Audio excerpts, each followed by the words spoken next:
Hello everyone. Today's topic is human digestive system. Human digestive system is an alimentary canal system. It has two openings, mouth and anus. We intake food from mouth and excrete through anus.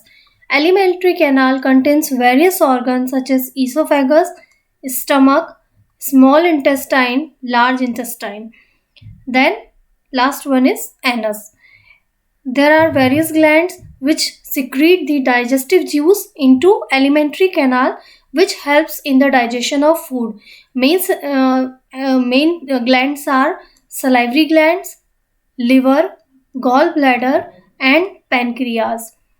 We will discuss each organ of alimentary canal one by one. Mouth is an opening of buccal cavity. In buccal cavity, there is a series of teeth. There is a muscular organ called tongue, and there are three salivary glands are present: parotid, sublingual, and submandibular. These salivary glands secrete saliva, which mixes up with the food and starts the digestion here.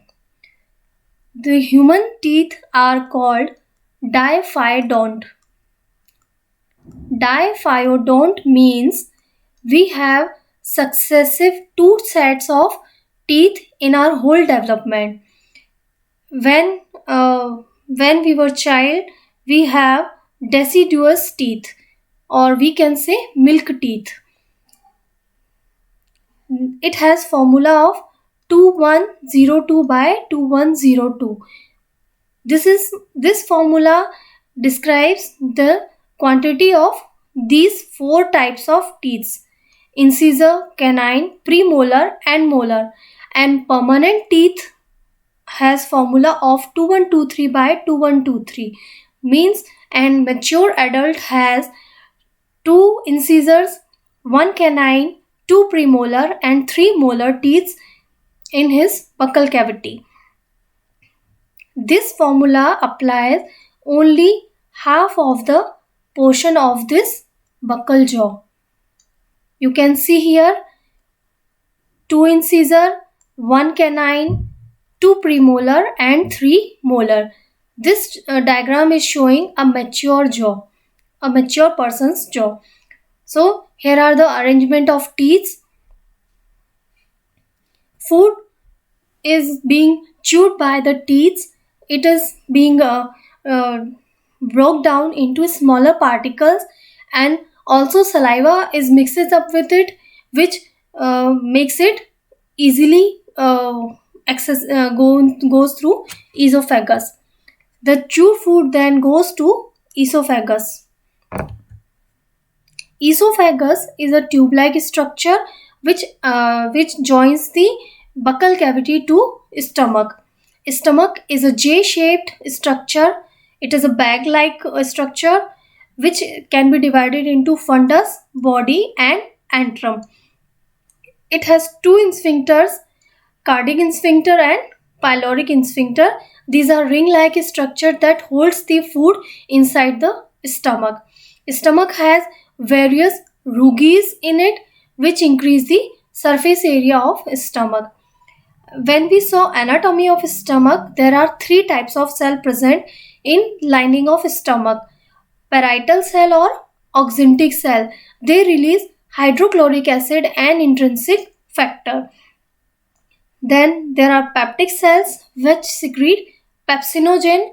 Pepsinogen is get activated by hydrochloric acid, and in the presence of intrinsic factor, it digests the high molecules, or we can say complex molecules of protein into simple proteins. Then there are mucous cells are present which secrete mucus. Mucus cover the lining of epithelial cells of stomach and protect them from the harmful effect of hydrochloric acid. So only food can get digested, but epithelial cells remains intact. Here the digestion of mainly protein takes place with the help of pepsinogen and hydrochloric acid. Then this digested food goes through the duodenum of small intestine. Here are our three glands which secrete the digestive juice: liver, pancreas, and gallbladder. Liver is a bilobed structure. It has two lobes and it is connected with gallbladder. Hepatic duct and cystic duct have common exit towards the duodenum of small intestine. Liver produce the bile juice and gallbladder store the bile juice, and their common duct secrete the bile juice into the duodenum.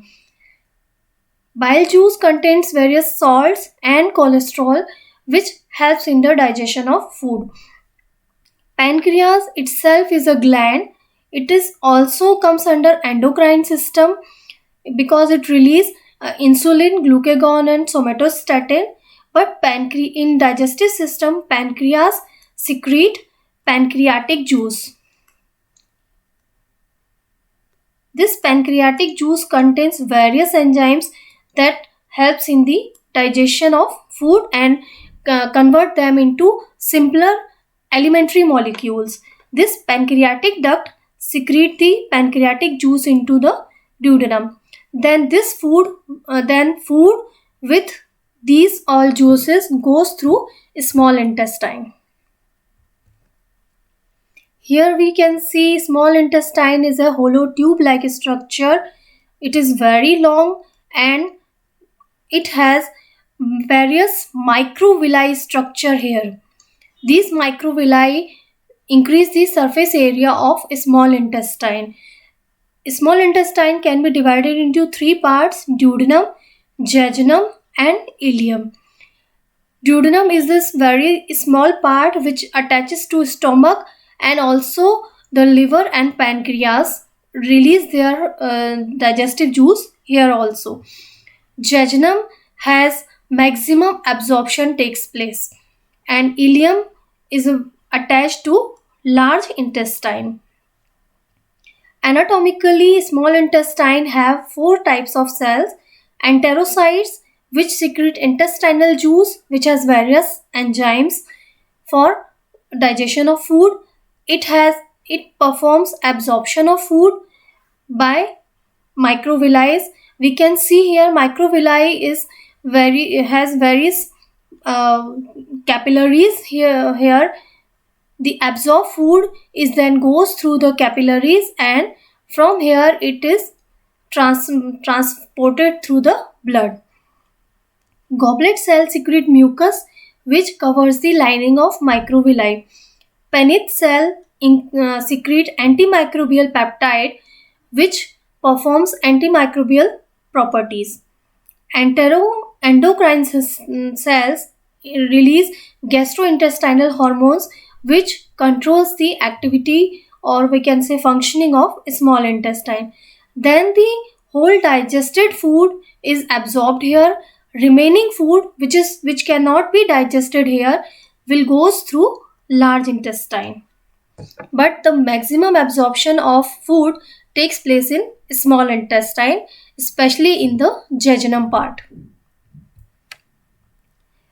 We have seen 5 types of digestive juices here: saliva, which is secreted by salivary glands; gastric juice secreted by stomach; bile juice secreted by liver and gallbladder; pancreatic juice secreted by pancreas; and intestinal juice, which is secreted by small intestine. Here are the contents of all digestive juices. Saliva has amylase which convert starch into maltose. Gastric juice has protease and hydrochloric acid which breaks the protein into simpler proteins. Pancreatic juice has protease, lipase, and amylase enzyme which digest proteins, fats, and starch into small molecules. Intestinal juice has various enzymes: peptidase, sucrase, lactase, maltase, which digest the food into elementary amino acids and glucose. Thus, it can be absorbed through microvilli and goes into blood circulation.